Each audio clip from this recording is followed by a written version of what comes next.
Hello and good morning, dear viewers. You're most welcome to the DAKTARI show, a health educative program which airs on West Nile TV every Thursday from 11 a.m. to noon, where we bring people in the medical field to come and educate you, our viewers, matters regarding health. And guess what? Today we mark an anniversary for the DAKTARI program. We mark 1 year. So we call on for a celebration, and we thank you, our viewers, those who have been with us ever since we started this journey way back in 2023 in October on date 12th. It was a Thursday. Remember then we were airing the program on 10 a.m. However, we got advancements and we pushed the program to 11 a.m. and guess what? I'm very excited, and also the guest we have is very excited, and the producer Sophie is very excited because we are marking 1 year bringing to you content which is changing lives, changing your healthy life, changing you economically, because remember, a healthy mind or a healthy body is a wealthy body, because you won't be spending money on these healthy issues if you are well equipped. Remember, knowledge is power. Once again, good morning, our esteemed viewers. Yet again, before we unveil our topic of today, let's first get our guest to introduce himself. You're most welcome to the DAKTARI show. You can introduce yourself to our viewers. Good morning, our viewers of West Nile TV. I'm so happy that we are making an anniversary today. My name is Herbert. I'm emergency based, as I've always been here on West Nile TV, sending you greetings from Pakwach to Adjumani, Uganda, East Africa, Africa, and the globe at large.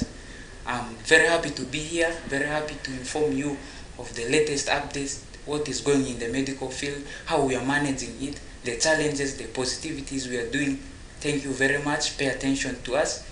Let's make the world grow together health-wise. Let's pick on. Our topic of today is going to rotate about tetanus. Often we have seen people in the community, you get maybe cuts, or maybe you are walking on barefoot, or maybe you had a soft sponge shoes or sandals, and maybe you step on a nail which hurts you. You rush to the hospital, they tell you are going to give you tetanus vaccine. We don't know what a tetanus vaccine is, and we also don't know what tetanus is. It's a bacteria. It's caused by Clostridium tetani.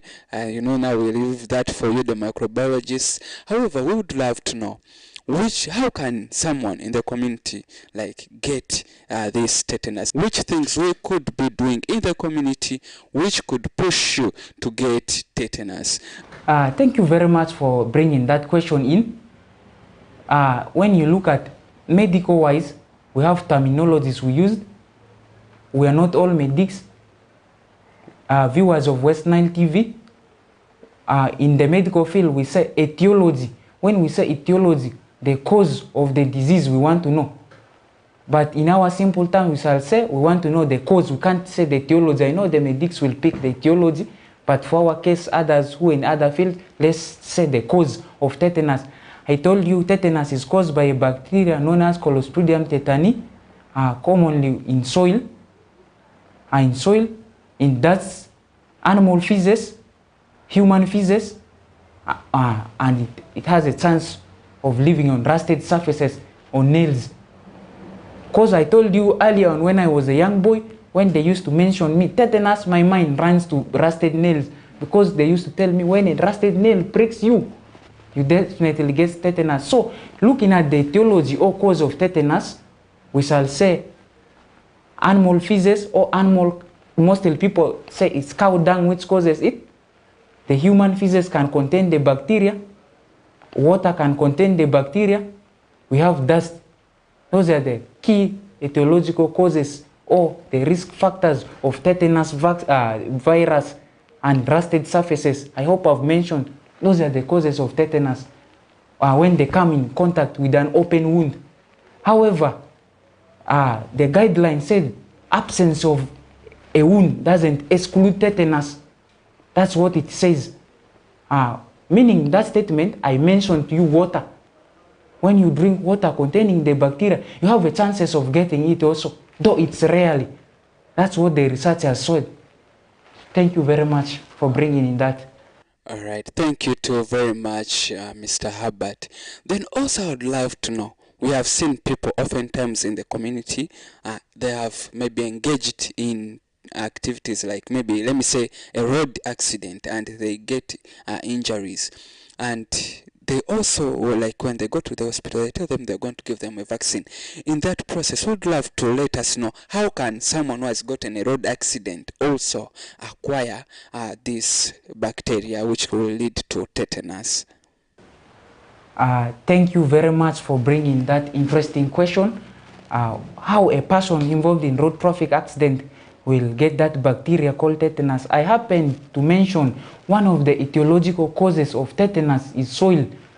When accident happens, these people always collide and their wounds, open wounds, what they call lacerations, where you see the skin is torn into pieces, or there are some cuts. In that process, as they roll themselves on the ground, you see when they are brought to the hospital, there's always soil in these wounds.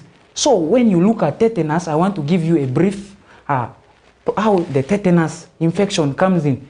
This Clostridium tetani bacteria, once it enters fresh wound or this cut, it is what they call, it's an anaerobic bacteria. It can live without oxygen.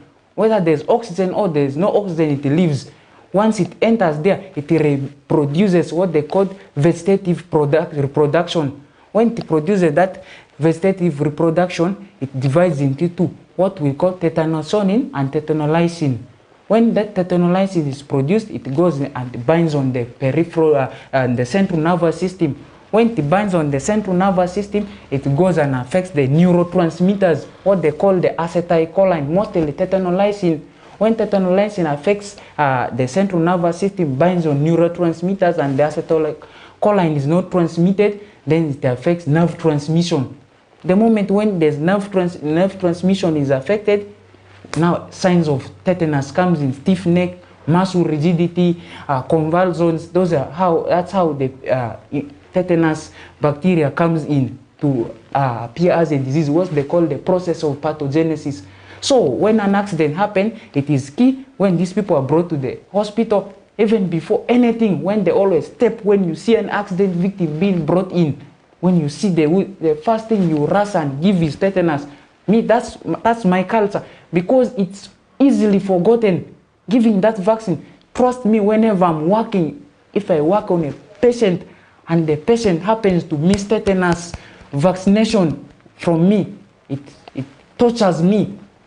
That thing doesn't leave my memory. It haunts me like nothing. So I developed a culture where the moment I see a tetanus, an accident victim, before even giving a painkiller, before I give any other painkiller, I always start with my tetanus vaccine, because it's easily forgotten to be given. So that's why we give it to those road traffic accidents, because you know this, some of these machines we use, how the spare parts are, they are rusted actually. They are the ones which break these people, which cut these people. So that's why we give it basically to the road traffic accident people. Thank you very much for bringing that. All right, thank you too very much, Ms. Herbert. Hope the viewers have gotten to know on how, because so often people in the community, when they get road accidents, for them, they don't see it evident that they can get tetanus. But you have shown us how someone involved in a road accident can develop, get this tetanus. Then also, let's speak on what are some of the signs and symptoms? How can someone know maybe they have gotten this Clostridium tetani, and maybe they are suffering from tetanus?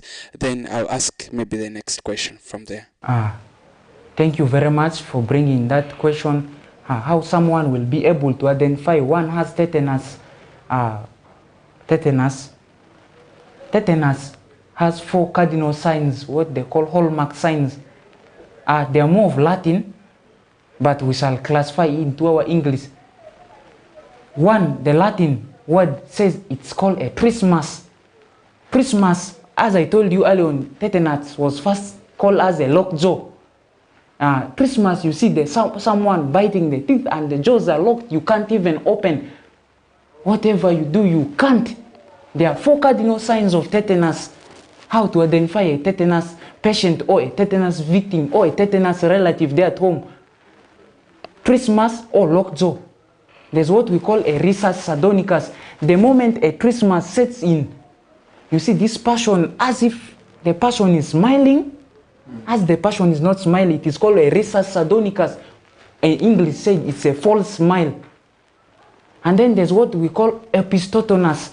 Epistotonus, where you see the person bends as if the person is stretching but is on the ground there. Those are the classical hallmark signs of tetanus. Yeah, that's what you can see in tetanus. Those are the key symptoms you'll see. And then high-grade fevers. Those are the things you'll see in a tetanus patient. There's what we call photophobia. This person doesn't want to see light. Photophobia is a medical term where someone doesn't want light.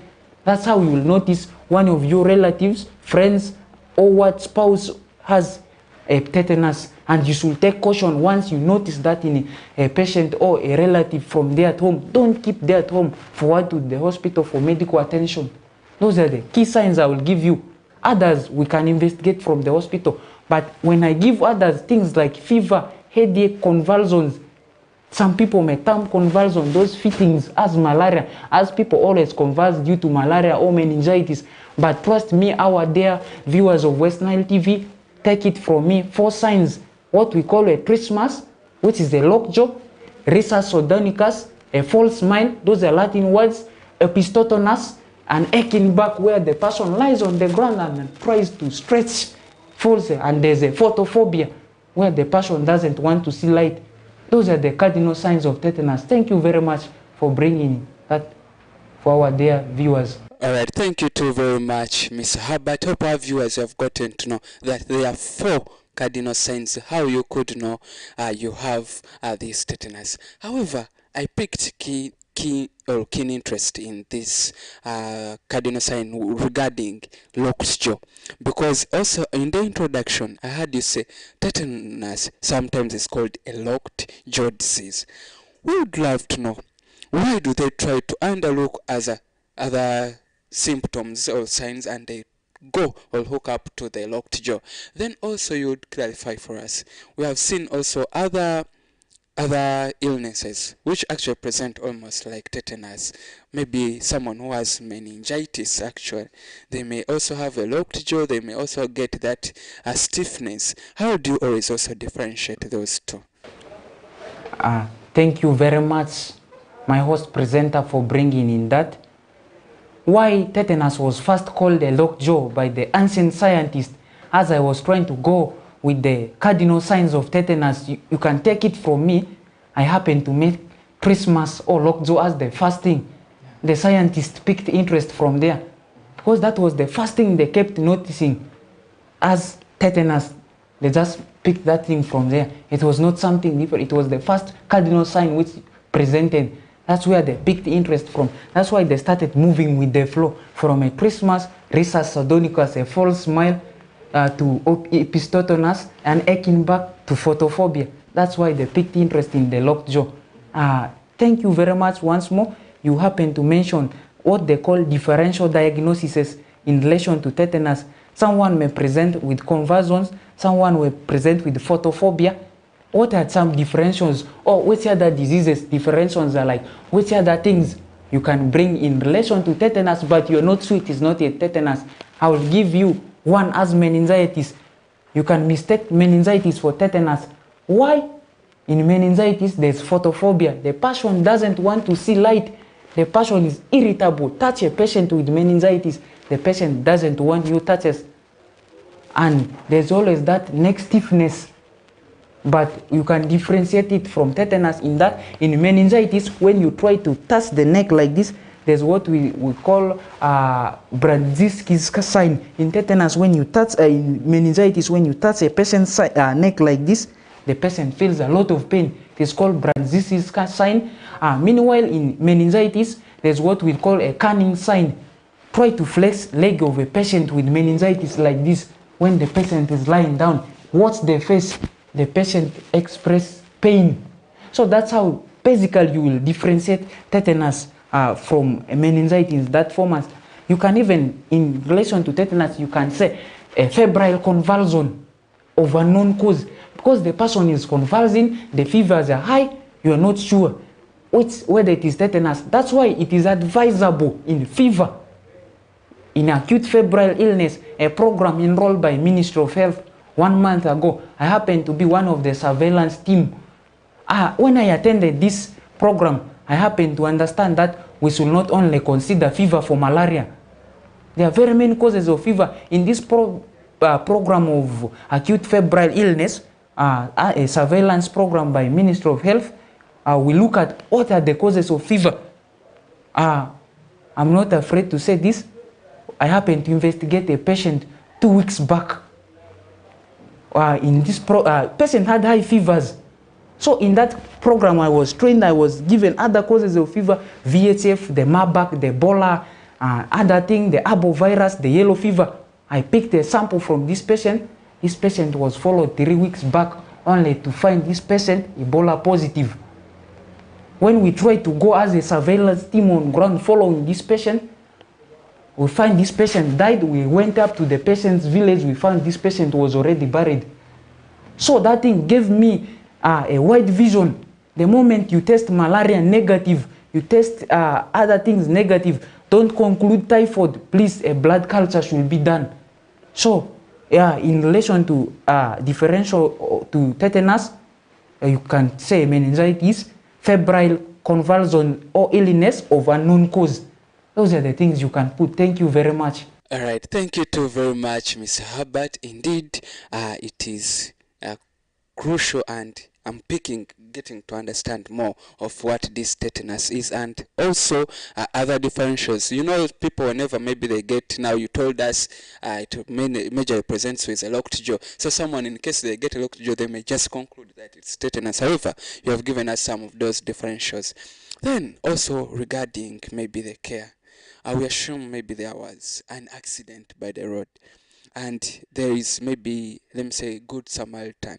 Which things could they do maybe regarding the wound care in case someone had an injury to safeguard this person from getting tetanus before they rush him or her to the hospital? Thank you very much for bringing in that question. I think 1, 2, 3 months old, 4 months back, I was on West Nile TV. I happened to educate people of how to handle scene care, to give scene care to accident victims. You happen to mention one thing, as when an accident happens, you should consider your safety as the personal safety, victim safety, and the scene safety. Listeners, some people may be listening, you may sit in front of your TV, you are listening to what I'm saying, or you are seeing.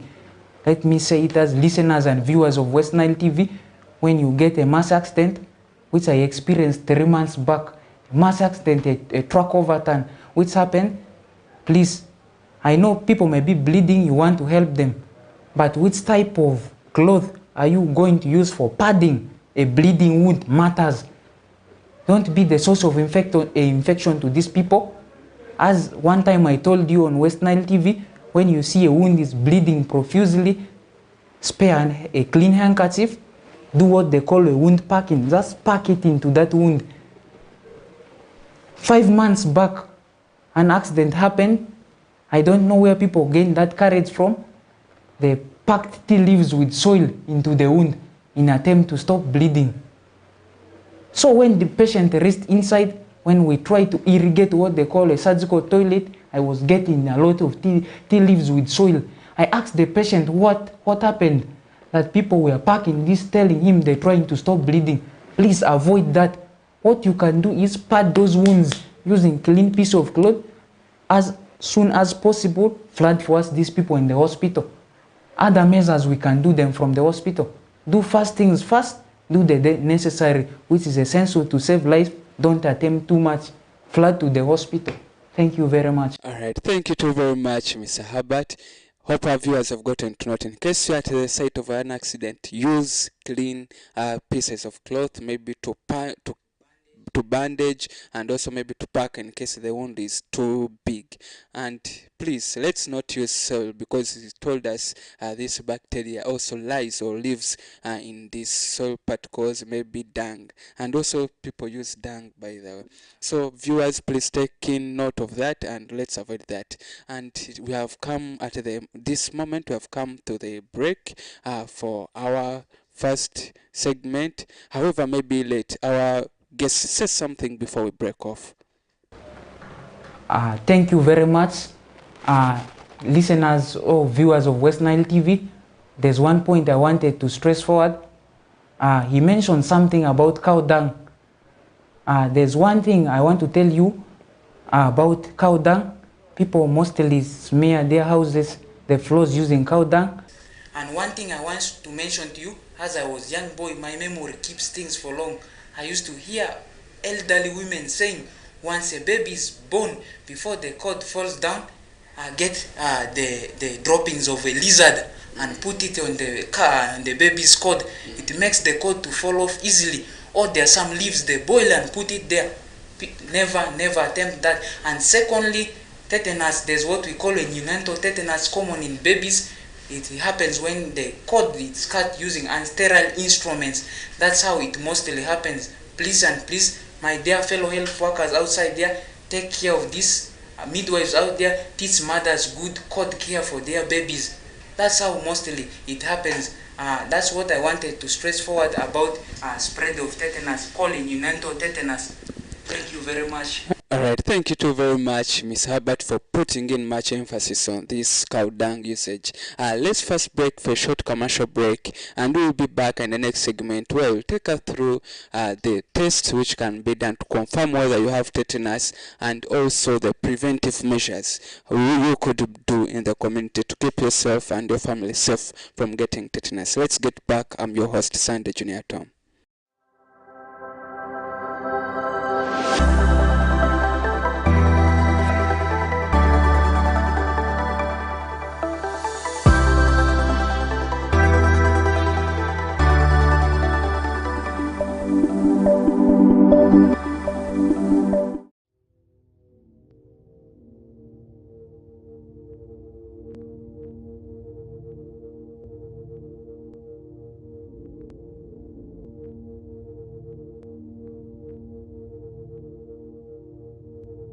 West Nile TV, lighting up the region.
Jude Bellingham, Vinicius Jr., Lamine Yamal, Antoine Griezmann. La Liga comes to Star Times. A wild celebration! The big stars, the tiki-taka football, Real Madrid and Barcelona live in your living room. Real Madrid, a team of dreams! Catch all 380 games live and in HD on Sports Premium Channel 259 and Channel 246 starting this August 15th. Subscribe to StarTimes Classic or Smart Bouquet at 36,000 Uganda shillings to enjoy the football experience affordably. StarTimes Football and limited passion.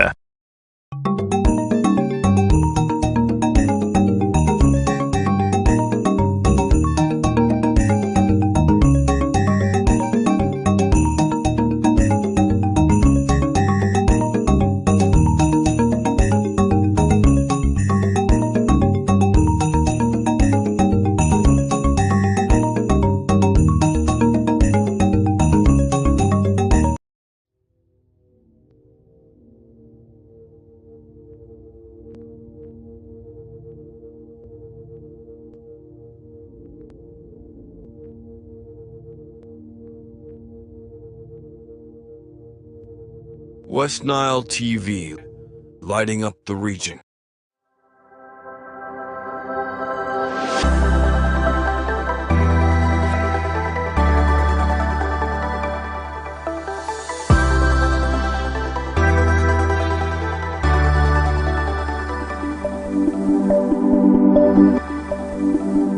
We'll be back, dear viewers, from that short commercial break. It's still the Daktari Show, health educative program which airs on West Nile TV every Thursday from the hour of 11 a.m. to noon, where we bring people in the medical field to educate your viewers matters regarding health. And today we mark our anniversary, a 1-year anniversary. It's exciting and pleasurable for us having an interaction with you, our dear viewers. We mark our birthday for the program. Thank you for the viewers, and also keeping in touch to always get to learn more and more things regarding your health.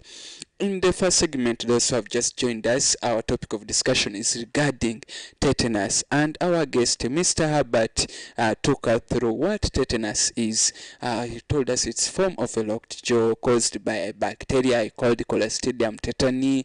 He told us of the things you could be doing in the community which will put you at risk of getting tetanus, like stepping on rusted nails, maybe packing wounds with soils to prevent bleeding, or maybe cow dung. And also he took us through how you could keep wounds safe in case maybe you happen to be a victim of a road accident. You pack the wound or maybe bandage the wound with clean clothes in order to prevent yourself from getting these bacteria which will cause tetanus. We pick on. We'll be back, Miss Herbert, from the commercial break. And often we assume maybe there are people, let's not say even actually they have had a road accident, but we have had someone in the community. You have told us of the signs and symptoms: locked jaw, back aching, arching, like carving. You have told us of the photophobia, someone is fearing light. And we suspect that this person has tetanus, and we bring him to the hospital. How do you always confirm that our patient, or maybe the patient, has tetanus? Thank you very much. My host presenter, Sunday Junior Tom, welcoming me back for the second session of the show. Happy anniversary to the team of DAKTARI show. Very happy to be part of the team for making it up to here. Hope we have transformed the lives. We have saved lives through words. A lot of people there. We send our greetings to you. Let's continue with the spirit as we shall keep pushing with you. Happy anniversary to us. Coming back to our topic of discussion as the tetanus.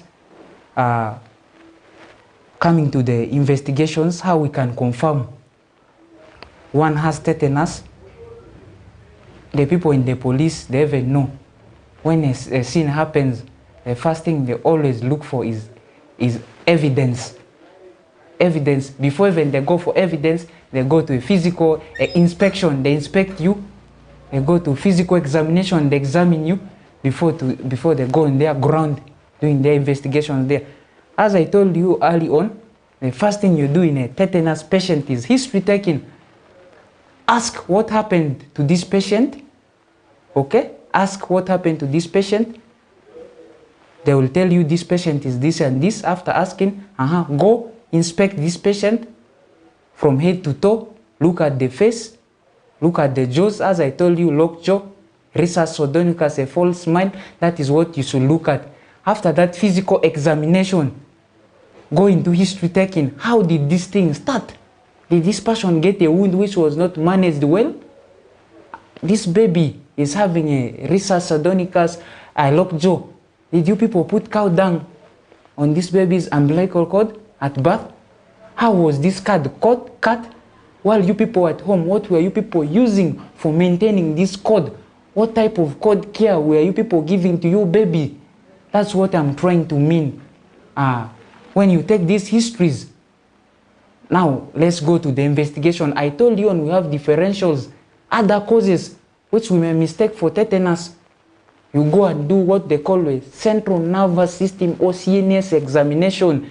On that CNS examination, where you try to bend the back to the chest, what we call a Brzezinski sign, When it is positive, you see this patient feeling pain. You check for the face, for facial expressions. Lying this patient on the back, flex the knee at an angle of 90, call a canning sign. Patient expressing pain on the face, positive.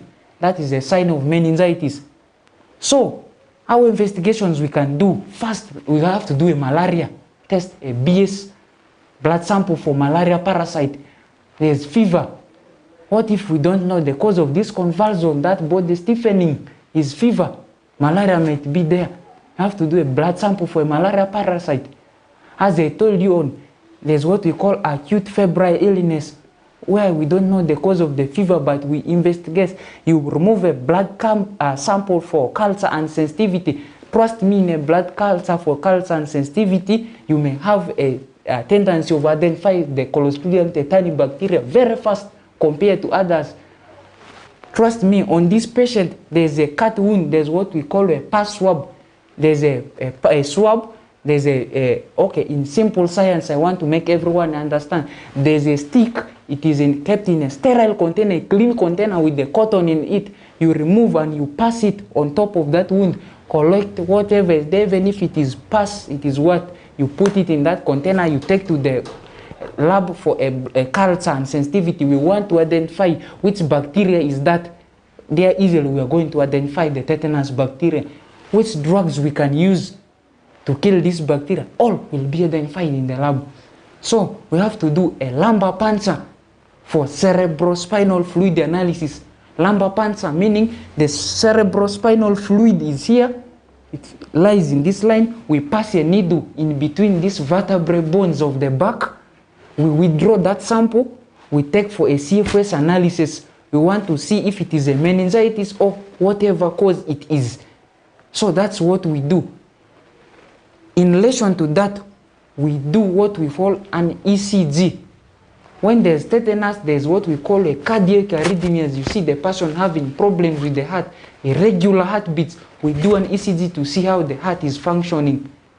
Basically, those are the things we do for a tetanus patient. Trust me, even if those results come out negative, we can do a brain CT scan. There's what we call a space-occupying lesion or upper motor neural lesion in the brain there, which we can easily identify. So those are the things basically we go doing step-by-step investigations, from baseline investigation or point of care test. Point of care tests are things like the blood sample for malaria parasite, the CBCs you can do. We want to see how this person's blood parameters are doing. Those are the investigations we can do to rule out the tetanus in a patient. Thank you very much. Alright, thank you too very much, Mr. Herbert.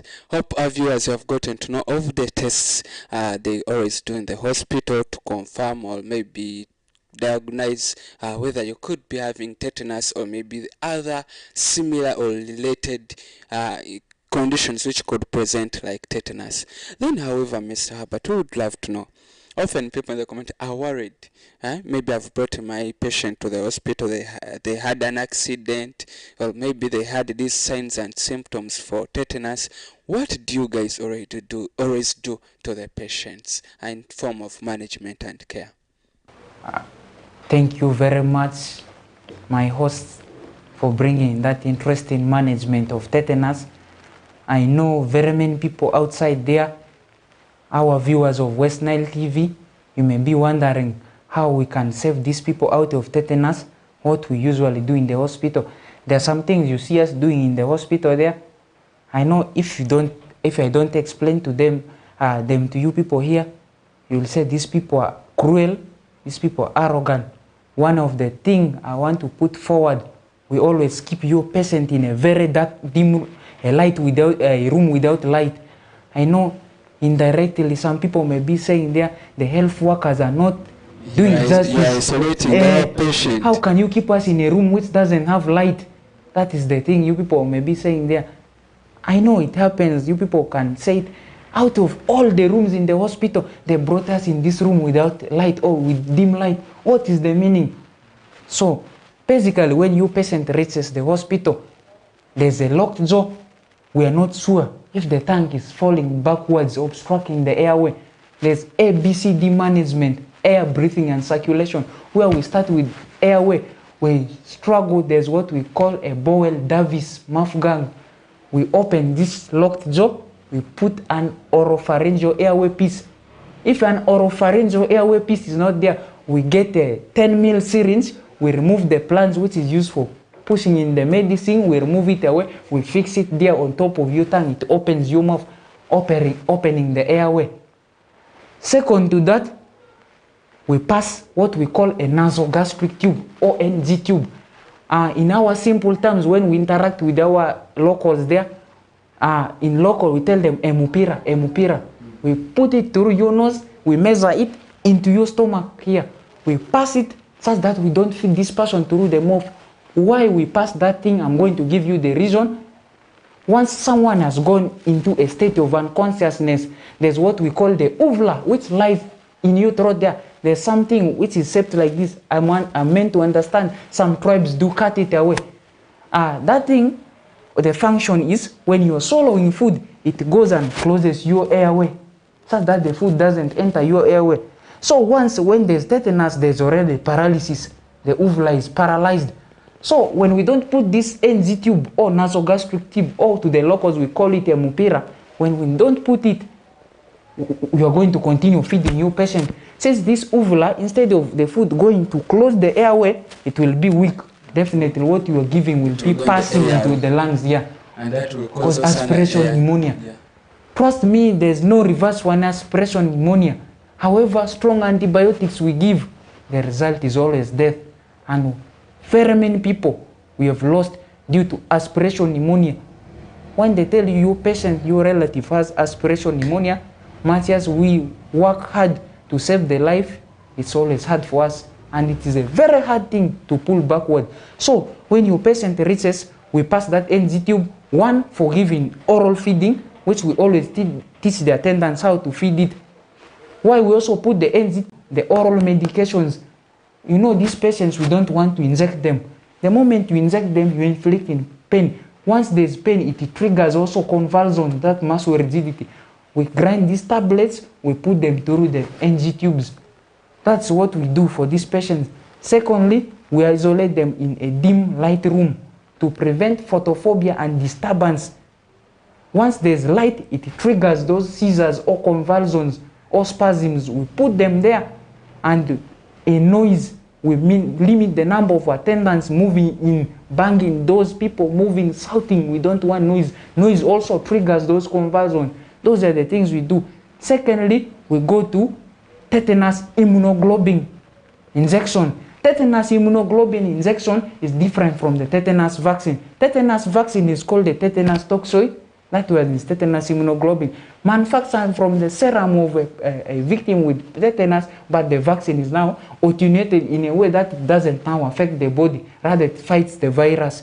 So that injection we give, it's an expensive injection.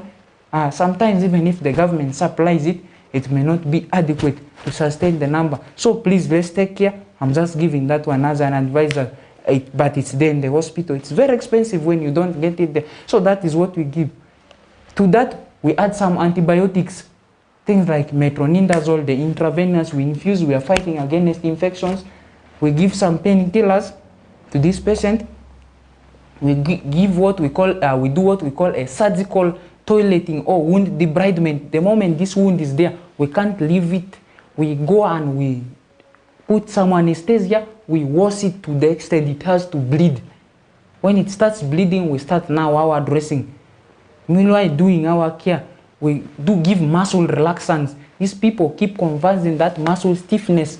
It can cause a muscle tone or a muscle tear. So we give a muscle relaxant, intravenous diazepam.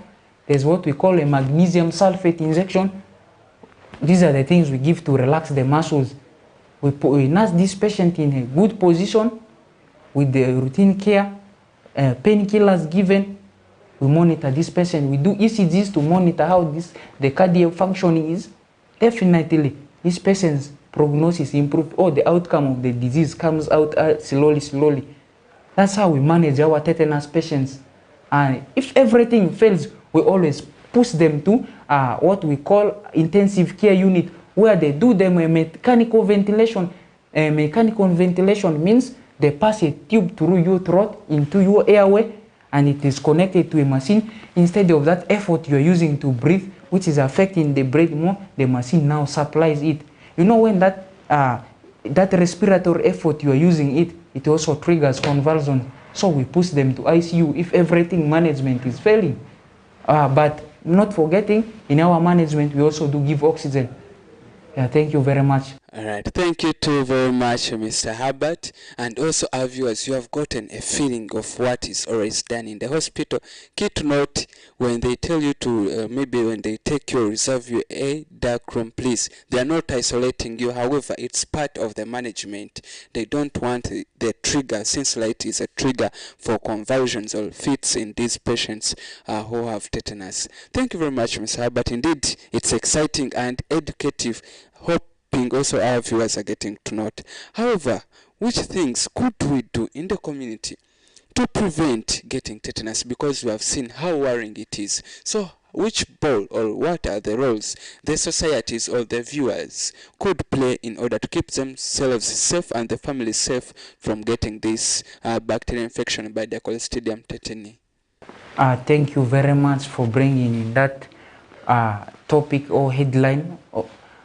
When you always tell me about prevention, before even me giving you the preventive measures, I always tell you prevention is better than cure. One thing I happen to miss in our management of tetanus for this patient, once your patient steps in the hospital with a tetanus sign, definitely we know your patient missed tetanus toxoid vaccine. In addition to the tetanus immunoglobulin injection, we always give the tetanus toxoid vaccine on spot. So coming to the preventive measures of tetanus, I happen to mention you. I want to start from down, I'm coming up. Let's go directly to the neonatal tetanus. I happen to mention you to the community outside there. Educate your fellows. Take good care of the codes of these babies. Once your baby is born, ensure code care or hygiene. Never apply any herbal, any cow dung, any lizard dropping, which I had from some old women some years back, that when you put it on these cords of babies, it falls off easily and it heals fast. Let's start with the babies. Moving to our next point, to my fellow health workers, the midwife, ensure sterility when doing a cord care to these babies. The instruments you're going to use for cutting these cords, this will be sterile.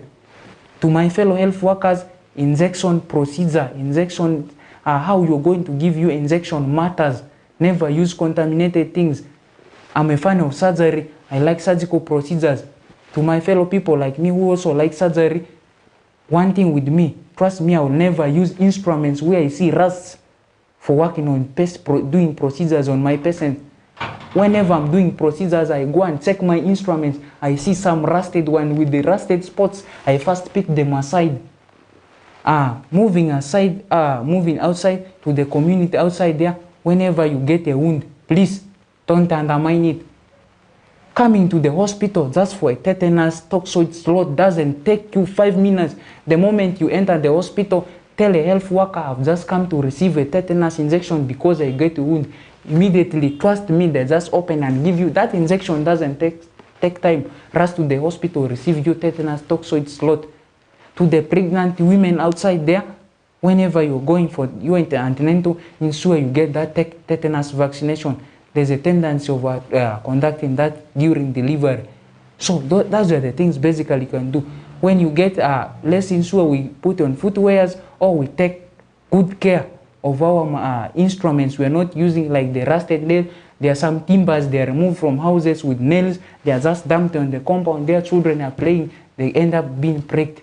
So those are the things we have to do in order to prevent this tetanus bacteria from giving us hard time in this life as we enroll with journey of life. Thank you very much. All right, thank you too very much, Mr. Herbert. Hope our viewers have gotten to note. Please, sanitation is key. If you have maybe soft sandals, please better leave them, keep them for the house, get hard ones, because if you may step on woods which have nails or rusted nails, you could also be a victim of this tetanus. However, one thing I would love to know from you, Mr. Herbert, we have seen people be like get this vaccine maybe at childhood ages, maybe still babies, and to there are studies which say that this vaccine can live up to 10 years. So we assume someone maybe is 6 years, has a child, the child has stepped on a rusted nail, and I've brought the child to the hospital. Do you guys again give a tetanus vaccine to this child? Indeed, thank you very much for bringing in that interesting question. One thing I should also tell to my fellow viewers of West Nile TV, when you are bitten by a dog, don't forget to get the tetanus toxoid slot. Once you are bitten by a dog, please, after getting your anti-rabies vaccine, let them inject for you a tetanus slot. Mostly, 2 weeks back, a child was bitten by a dog. You know, research, medicine advances day and night. So, when this child was bitten by a dog, this child was 6 years exactly, as you have told me. When I saw this child, I had written the child's medical form. One of my plan of management happened to be a tetanus. My senior happened to inform me that the latest research said children from 0 to 14, they still have that slot they got from childhood. So it's better. It's not, it doesn't cause anything, but when you give it, it is a booster dose, but the research said children from 0 to 14 years still have that slot in their body. Even if you give it, if you don't give it, there's no problem. But the key thing, irrigate this wound very well, let this child just receive anti-rabies vaccine. So, I went into a deeper research only to discover it's true.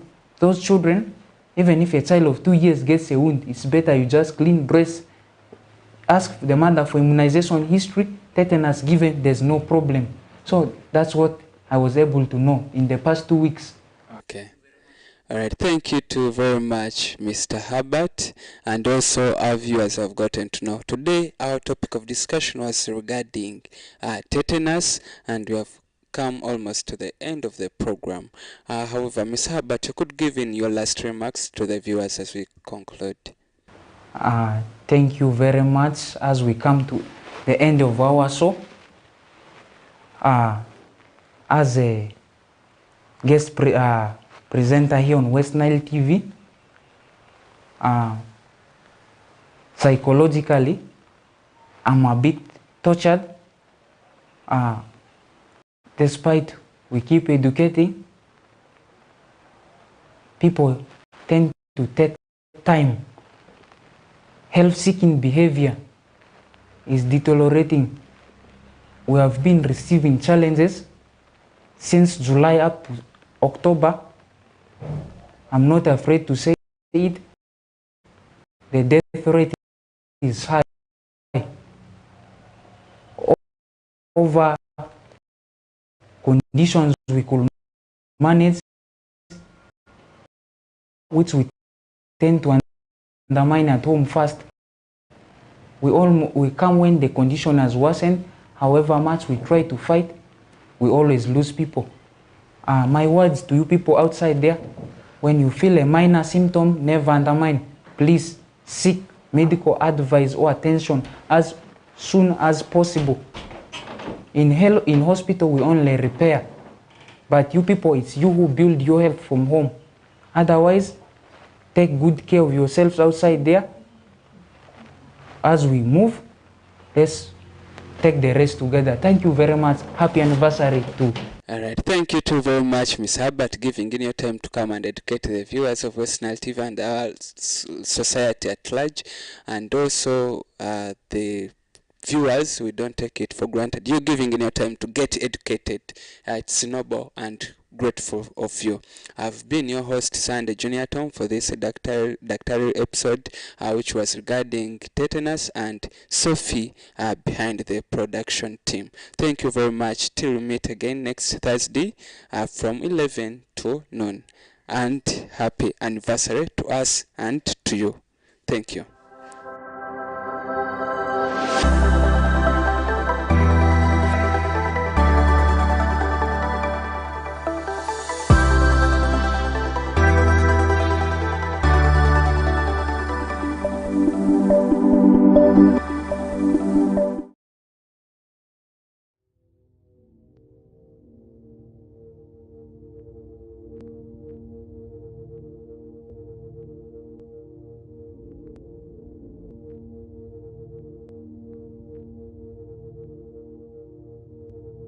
West Nile TV, lighting up the region.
Jude Bellingham, Vinicius Jr., Lamine Yamal, Antoine Griezmann. La Liga comes to Star Times. A wild celebration! The big stars, the tiki-taka football, Real Madrid and Barcelona live in your living room. Real Madrid, a team of dreams! Catch all 380 games live and in HD on Sports Premium, Channel 259 and Channel 246. Starting this August 15th. Subscribe to StarTimes Classic or Smart Bouquet at 36,000 Uganda shillings to enjoy the football experience affordably. StarTimes Football and limited passion.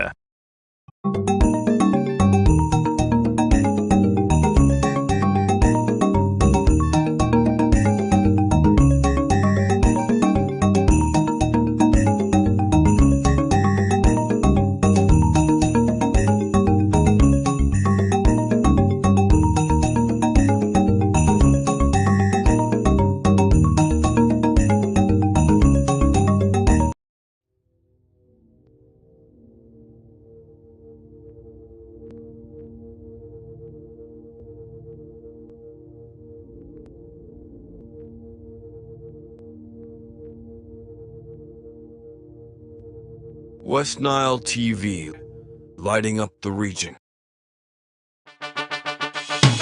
Hey, hey. Sipo, die. The Logics Empire. Hey, hey, hey, I just man perfection. Adician Records. Hey, Oro, Kevin Mundu today, my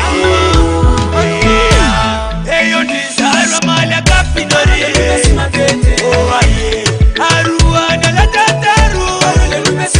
Hey, hey, hey.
contributor yeah.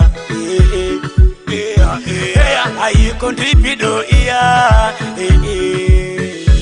Arwane taya, arwane iko, arwane amani.